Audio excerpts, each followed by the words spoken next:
Hi everybody, how's it going? My name's Sabina, I'm the Left-Handed Alchemist, and welcome to my channel. Today I'm going to talk about the 8123 Fest, and most importantly, I'm going to talk about the death of 1,000 timelines. I'll be so honest, my intention for this video was to just document the 8123 Fest and everything that I did leading up to it, and my time at the festival, and just like share a fun, cool thing that I did.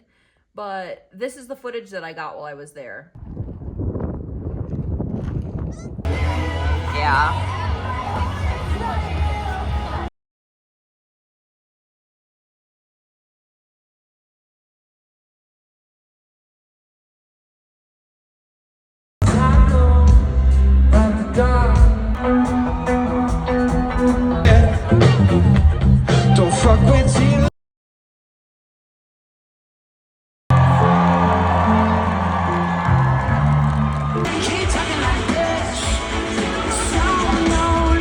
8123 means everything to me, and I have no way to put it into words. It's like my childhood. It's the music that I listened to during the formative years of my life. My mom and I have been to almost every single 8123 Fest. It's a tradition that we do together, and even though sometimes I don't really know like the newest music or I don't know all the bands that go to the festival, it's just a way that we spend time together. So to commemorate the event, I made pendants for the both of us. I think that jewelry is a really awesome way to mark space and time.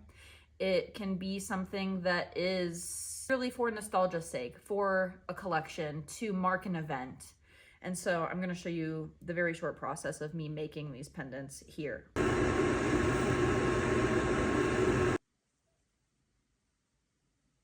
Because of the internet, try once to the song to the next shit.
I really thought that I was going to go to this festival and record a ton, but once I got there, I was just having fun living in the moment. I just don't think about even pulling my phone out. It's not about being embarrassed that people will see me film. I just didn't really want to pull my phone out. I was having fun sitting there in the moment, hanging out with my mom, taking in the sights, feeling the sun on my skin, and being in Arizona as not a resident anymore, and just appreciating it for its beauty and not thinking about how I have to get back to work. We actually used to live in Arizona. I was living there for a decade. I went to ASU, graduated, stayed. I went through like all of my healing journey in Arizona. So it's like a very sacred place to me. I really want to talk about the death of 1,000 timelines. I want to talk about my time returning to Arizona after having lived there for 10 years. I moved to Arizona to break free from a narcissistic family member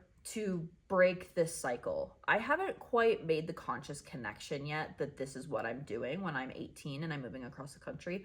I just think I've been given an opportunity to go to college, and I felt this calling to get as far away as I possibly can, because I will not be able to become the person that I need to be if I stay within proximity to my family. I was super ambitious.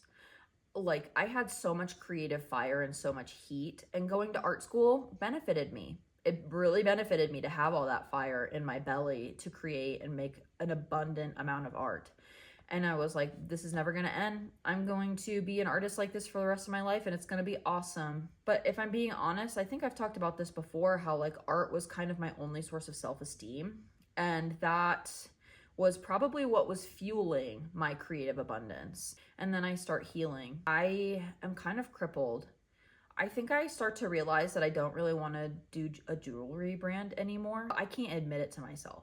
I'm having a hard time seeing this as something that informs the next thing, flowing into the next thing. I think that I have to do this forever. And it's not to say that I won't do jewelry in some way forever. It's just that the jewelry brand was really suffocating my creative fire. I was starting to pander to the masses, making things that were cheap and easy to sell, but then in reality were like not really that easy to sell. It wasn't like I was just selling things left and right. It was this constant like, holy shit, holy shit, holy shit, I need to sell something because I need to pay my bills. The pressure that put on my creativity, like I still feel that anxiety coiled up in my belly a little bit. And then as I'm healing, I don't know, I think I went through like my first like really big bout of artistic block in like 2022. I'm realizing that like work is a way that I am not really looking at my problems and feeling my feelings, and it is not sustainable for me to use my creative energy this way. I don't know, I just am contemplating the idea of slowing down and quitting. What I was doing was not authentic to me. It was in search of validation from others. Part of me really just didn't know what to do to take it to the next step.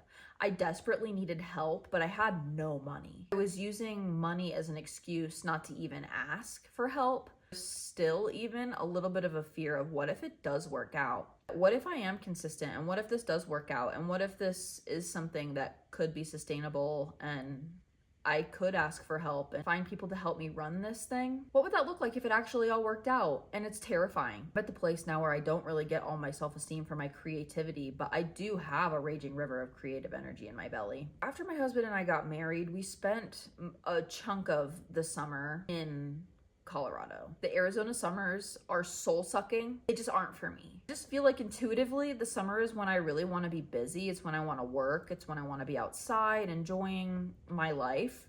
But I couldn't do that there because you physically can't be outside. It's so unbearably hot. We decided to escape and go to Colorado for the summer. And we make a joke like, what if we just never went back? Haha. And we're like, yeah, what if we never went back?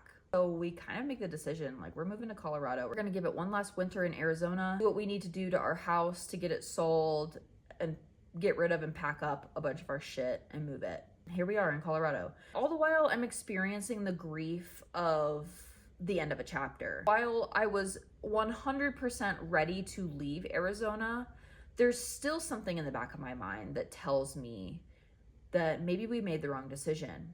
How could we move from a place that has so much opportunity to a rural place? It's a much slower lifestyle. We get truly 4 seasons. I'm loving how quiet everything is. I'm loving how there's no traffic. I'm loving just the slower pace of everything. And the kinds of people that I'm finding and becoming hopefully friends with, slowly becoming friends with, are really cool. All the while I'm still kind of wondering, like, is this the right place to be? There's an aspect of where we are that's like, you're gonna have to fight to create something new and cool here. It's not gonna be just like easy, and it's not going to be abundantly supported because the people in this town don't abundantly support anything. So you just have to like go and do things knowing that it's gonna be hard, but I think that it's hard no matter where you go or who's supporting you. Starting a business is hard. Creating newness in a place that really is bent on being old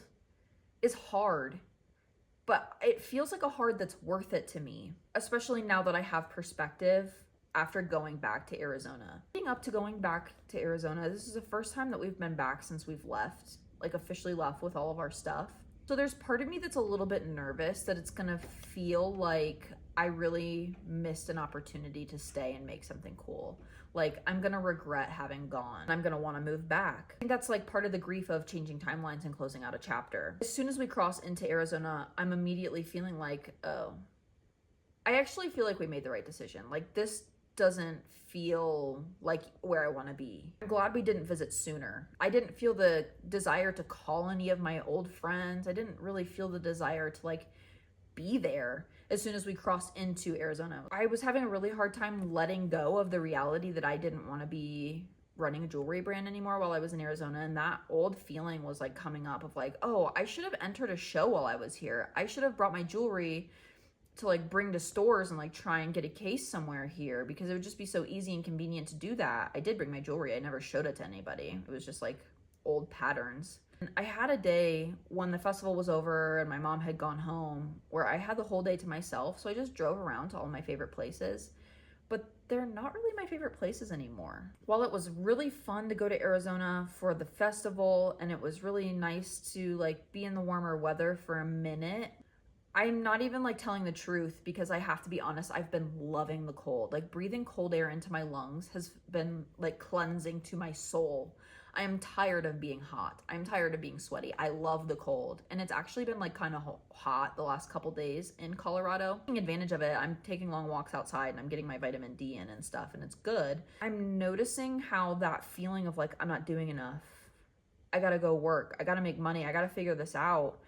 YouTube, I gotta like make more videos. I gotta hustle harder. I gotta do more research. I gotta figure this out. I should make jewelry. I should try and figure out how to sell some of the jewelry that I have on hand. I should hold a sale. I should get a job. I should spinning out, because I feel like I should be doing more than I am. Not that I lack the desire to work. It's just that I lack the desire to work on things that I don't care about. And I've always been that way, and I've always been ashamed of it, because our society values hard work so much, but it's like we're seeing the society around us crumble, and you can work super fucking hard and have nothing to show for it. And I don't want to like wear the cloak of victimhood, because I can do that sometimes. I have the tendency to wear the cloak of victimhood, and I think that leaving Arizona was definitely the right thing to do, but then returning to Arizona felt like actually watching the death of 1,000 potential timelines. And it was really eerie and really uncomfortable, but also very affirming that we 100% made the right decision. The challenges that we will face in this town are not necessarily better or worse than the challenges we would face in Phoenix. It's just that the environment that we're in now is more supportive towards the challenges that we will face here. And I know that whatever happens, we'll be able to figure it out. Whether we stay here forever or this is just like a moment in time, I don't know. But what I do know is I don't want to move back to Arizona. If we had stayed, we could have furthered our businesses. I could have gotten a job there and worked for some other artist and like been a part of the art community there a little bit more. And I could have dove into tattooing. I could have done more with my fiber arts, although I think that I'm actually in a better position here to do fibers than I would be in Arizona, but that's a different conversation for a different day. You know what I'm saying? Like, there was just like a lot of potentials that could have been in Arizona. And so returning and seeing how all of those potentials are gone was really weird, very uncomfortable. But for me, it gave me permission to finish the grieving process. It gave me the realization to see that we 100% made the right decision. I officially got to close out that chapter of my life, which means that I got to really fully step into this next current chapter that I'm in without continually looking over my shoulder and wondering what could have been. The timelines are dead. All 1,000 of them, all dead, all gone. It's sad, but it's encouraging at the same time. I really fully believe in the power of clear decision making and how that is the propellant to moving your life forward. If you're constantly second guessing everything you're doing, the energy is too wishy-washy to really move forward. And that has been something interesting to observe There have been a couple of decisions that I've made. Like, I made the decision to fully end my jewelry brand. I do not own a business anymore. I am not a business owner in any capacity anymore. I'm an artist. I still make art, but I'm not forcing myself to make jewelry when the jewelry is not asking to be made. That has freed up my creative energy a lot. And it's that decision opened the door towards YouTube in a way that I feel empowered to do it. Whereas before, even just like right before I made the decision to quit the jewelry brand, I did not feel that sense of empowerment. It was the hard decision as well as the space that I gave myself following that decision that opened up enough room for me to be able to pivot, to move into a form of creation that feels more authentic to my spirit and my being. Going back to Arizona and seeing that the decision to move created all this space for new opportunity and just even like a different way to live. Life doesn't have to be so stressful. Life doesn't have to be so high strung and just, it's kind of how I was like feeling when I was in Arizona. Coming here to Colorado and being able to like take a deep breath and breathe in cold mountain air and experience the four seasons and be supported by maybe more like-minded people feels freeing. Because we made that decision, it opened up this new path to allow new opportunities and new people into my life that was not available to me before making this decision.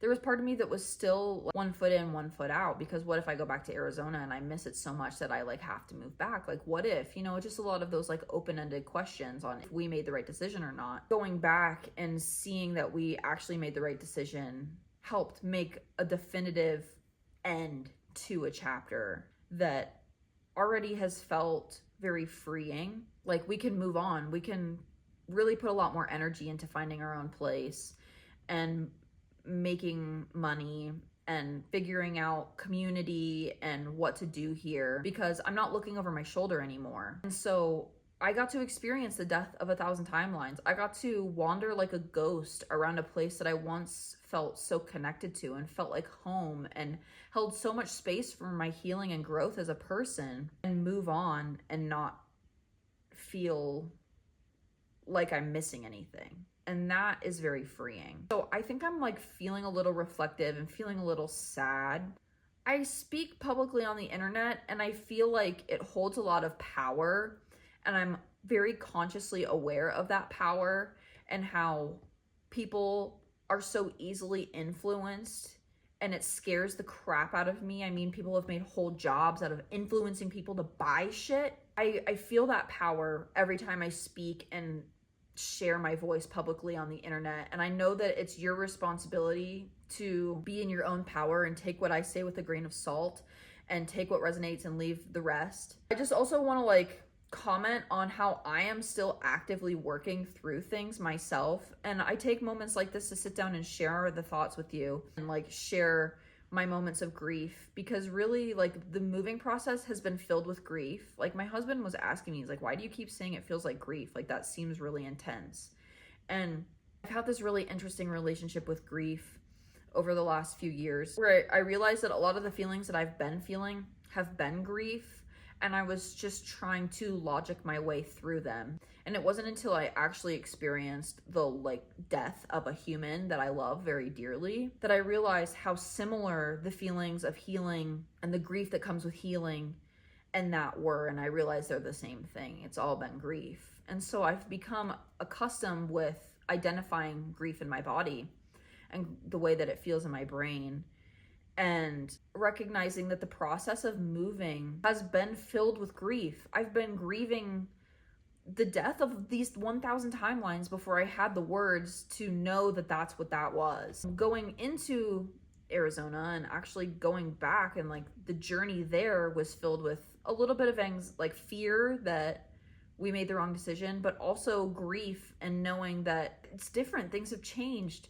That timeline is over. It's dead. We could have stayed. We could have figured it out. Like, I really do believe we could have been happy anywhere, because a lot of it is mindset related. But I also know that your environment really does play a big part in your overall happiness and well-being, and just living in a slower place feels so good. I'm just going to hold the vision and hold the vibe, and what will be for me will find me no matter where I am. I think holding that vision, though, has been kind of difficult because I doubt myself still, and I still operate from capitalist conditioning of my worth and value being related to how much I produce and how much money I'm making, because I have to be honest, I haven't been making that much money. I feel like it's irresponsible not to show you guys that I'm still working on things myself. I can contemplate the death of 1,000 timelines. I can feel resolution in my decisions and feel the grief of those decisions and the death of the timelines that come with decision making, because I think, okay, that's what I've been trying to say this whole time. I haven't had the words for it. It's been like a picture in my head, and I can't, sometimes it's just like these things come to me as pictures in my head. I have a hard time relaying these into words, but here we go. When you make definitive decisions, it comes with timelines that are no longer available to you. Making the firm decisions opens doors, but it closes other ones. And I recognize that younger Sabina had a hard time with the definitive decision making, because what if I don't like it? What if I want to change my mind? What if I actually wanted to go through that door that is now closed to me? And what I have come to recognize is that when you are living intuitively, it doesn't matter, because you can always change your mind, but going through the experience of doing the thing that you set out to do and made the decision to do, it'll close doors that you maybe can't go back through. But when you decide that, or if you decide that you don't want to do the thing that you made the decision about anymore, different doors start opening.